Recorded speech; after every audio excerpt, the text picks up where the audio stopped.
Welcome back to the TTL. This is a Beebot. It's a programmable floor robot that moves in turns and is programmable up to 40 instructions. These things are easy to program, and it's a good way to introduce computer science to those in K through 3, but obviously it can be used in a variety of subjects with just some creative thinking. Now, if we just showcase the Beebot, it has an overlay of instructions. It goes up, down, and it can turn left and right. This X here cancels an instruction and this pauses it. On the back side here, we have a power and we have a sound switch. Obviously, you can turn the sound switch off for your students that are a little bit sensitive to sound. But if we turn it on with the sound,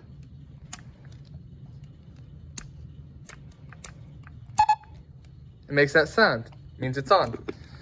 Like, as you can see, if we press a button, the lights flash and it makes a sound to say, indicate that it's been programmed to do an instruction. Welcome back, and this is our Beebot. As we can see, next to a ruler, I'm going to showcase the movement of the Beebot. As you can see, we have a input here when we click the up arrow, and then it'll process it when we hit go, and the output will be movement. So when we hit go, it moves. Sound indicates the program's over. Moved about 6 inches. But let's move our ruler out of the way so we can show some more of the movement of the Beebot. Hitting the X, we clear our program, but we can move it up. We'll move it left. We'll move it up again. We'll move it backwards, and we'll move it right. So that will showcase the movement ability of the Beebot.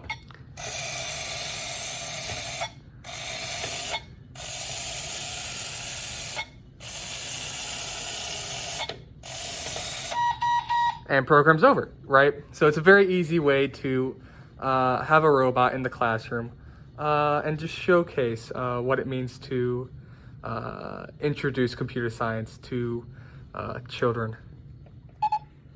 So right here we have a common example of what the Beebot can be used for. Have students program it to go through a maze.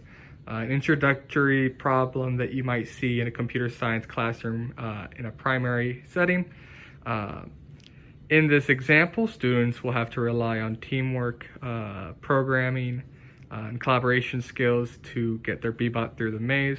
But I'm just going to showcase it going through the maze just to see what it looks like.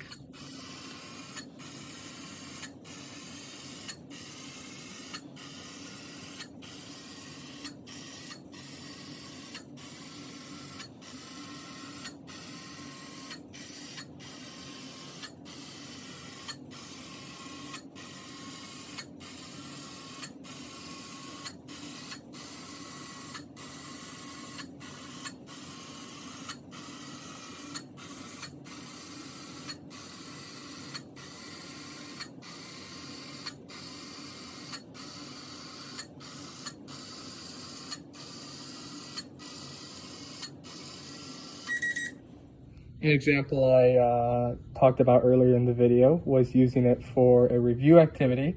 So in mathematics, you might see it like this. What is 2 plus 2 equal? Program your Beebot to the answer. So you'd go up 2, you'd have it turn right, you'd have it go up 1, and then you'd hit go to initiate the program.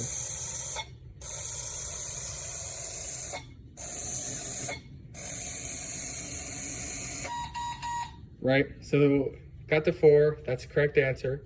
A good way to integrate it into a review activity. Let's say you have an example in language arts. You just went over a story, you'd have your students program a Beebot to go to the correct answer according to what question you ask. Let's say the first question you ask is, what student was caught stealing cookies out of the cookie jar? Let's say that student was Jason. We'd go up 1, left 1, up 1, left 1 if we wanted to come and look at us after the answer. We'd hit go.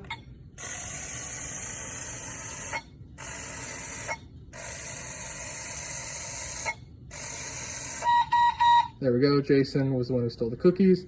So we'd program to have Jason be the correct answer. Let's just do one more review activity within the lens of art and color this time. We have our primary colors, yellow, blue, and red.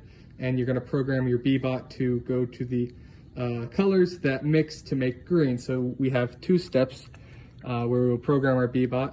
And they can either go to blue and then to yellow, or go to yellow and then to blue. For this case, we're going to go to blue and then we'll go to yellow. So we go up 2, we go left 1, then we go up or forward, then we go rotate left, and we go down 1, and then that'd be the end of the program. There we go.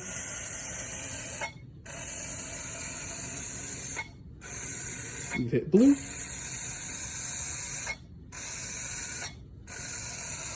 We've hit yellow, and we've made green. So that was just a tutorial on how to use the Beebot in some of the cases you might see in the classroom. Good luck, have fun, and if you need anything, don't be afraid to comment down below.